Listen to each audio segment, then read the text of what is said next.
Biiteen Itoophiyaa rakkoowwan jaarraa tokko oliif akka tulluutti fageenya irraa mul'atuun sabaaf sablammoonni ulfa komiitiin rakkachaa turaniiru jedhan xiinxaltoonni garaagaraa. Rakkoon bara ci'aarra ga'e kun garuu itti fuufnaan wal dhabdee fi tokkummaa biyyaa kan gaaga'u waan ta'eef Komishinii Maree Biyyaalessaa dhibdee biyyaa furuuf erga hojiitti seenee bubbuleera. Qaamolee hawaasaa bakka bu'anii rakkoon hundi ifaaf bilisaan mariif dhiyaannaan furmaanni akka dhufu abdii qabnaa jedhan barattoonni Yuunivarsiitii Finfinnee MNF yaada kennan. Marii biyyaalessaa kana dhukkuba kan dhukkubsatee beekatu namaa beekaa jedha Oromoon. Kana jechuun marii biyyaalessaa kana namoonni itti dhukkubsatan yookiis immoo namoonni itti miidhamaa jiran gama siyaasaatiin gama wanta tokko tokkoon waa'ee kanaa hin beeku. Gama isiniin jedhu immoo itti miidhamoo sababii ta'aniif haala isaan itti eegan haala adda addaatu jira. Kana jechuun amma namni lola tokko gidduutti waan ta'e miidhamee arge araara barbaada jechuudha. Bu'aa waan inni fidu yoo ilaalle tokkoffaa yaada tokko kaasuun jalqaba rakkoo tokko furmaata fiduu taasisa jalqaba achumaan waa'ee sana irratti haasa'anii furmaata fiduu irrattis mariin kun waan gaariidha yaada.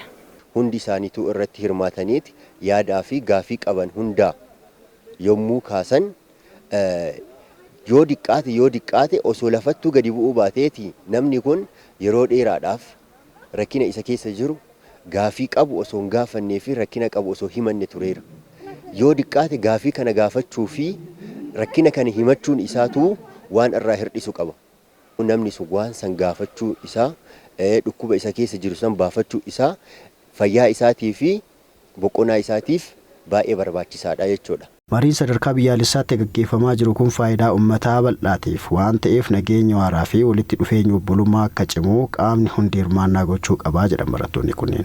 Nageenya uummataaf wanni barbaachisu tokko uummata keessatti ilaalamee madaalamee uummataaf erga ta'eetii wanni tokko yaadamee uummata fayyada wanti jedhame tokko na uummanni itti hin miidhamu wanti jedhame tokko yaadamee mariin kun haala gaariin haala nagaan utuu xumuramee fedhii nama hundaadha gammachuu nama hundaadha. Hundumtuutu keessa jira biyya tokko keessa.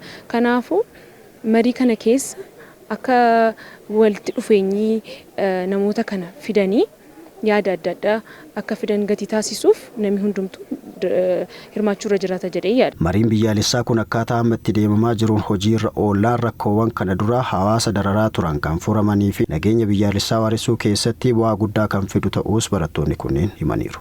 Baay'ee waan nama dinqisiisu baay'ee waa hedduu irratti kan baradhe waa hedduu kaasaa turanii gaafiin kunniin gara lafaatti gadi dhufanii yoo hojiirra oolan waa hedduu furuu danda'an. Rakkina keessa jiru hunduma isaatu furuu danda'an. Yaada adda addaatu kaa'amti. Fakkeenyaas walqixxummaa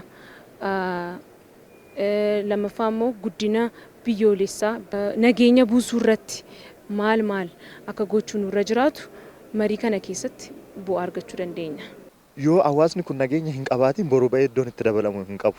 Kanaafiyyuu hawaasnis anaan dabalatee siin dabalatee namni kamiyyuu nageenya irra hojjechuu qaba.